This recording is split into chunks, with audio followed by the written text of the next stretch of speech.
பூஷன் முத்திரை நாம் உண்கின்ற உணவில் உள்ள சத்துக்களை உறிஞ்சுவதற்கு பயன்படக்கூடிய அற்புதமான முத்திரை. வலது கையில்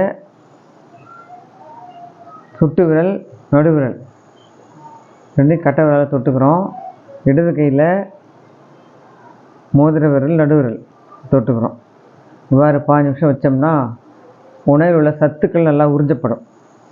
அதன் பிறகு இடது கையில் இதை அப்படியே வச்சுக்கிறோம்.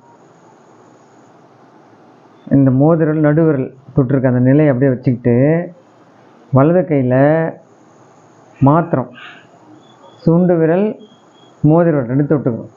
இது என்னென்னா உட்கிரகிக்கப்பட்ட, அதாவது உள் இழுக்கப்பட்ட அந்த சத்துக்களை ஒவ்வொரு செல்லும் பயன்படுத்துவதை இதை உறுதி செய்யும்.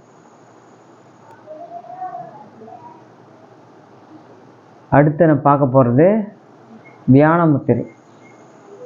இந்த வியான முத்திரை நாம் சாப்பிடுகின்ற உணவில் உள்ள சத்துக்களை உடம்பில் உள்ள ஒவ்வொரு செல்லுக்கும் அதோட சாரத்தை எடுத்துன்னு போய் கொடுக்கும்.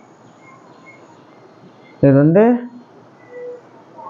மோதிர விரல் சுட்டு விரலும் பெரு விரலும் தொட்டுக்கணும்.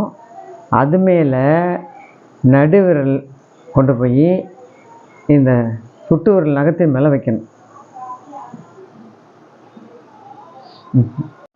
உணவில் உள்ள சத்துக்களை சிறுகுடல் முழுமையாக உறிஞ்சுவதை உறுதி செய்யும். என்ன செய்யறோன்னா 4 விரல்கள் ஒன்று பின் சைடில் தொட்டுக்குது, கட்டை விரல் தொட்டுக்குது. இப்படி அடி வயிற்றில் வச்சுருந்தீங்கன்னா ஒரு 15 நிமிஷம் செஞ்சிங்கன்னா உடம்பில் சத்து பொருள்களை சிறுகுடல் நன்றாக உறிஞ்சிடும்.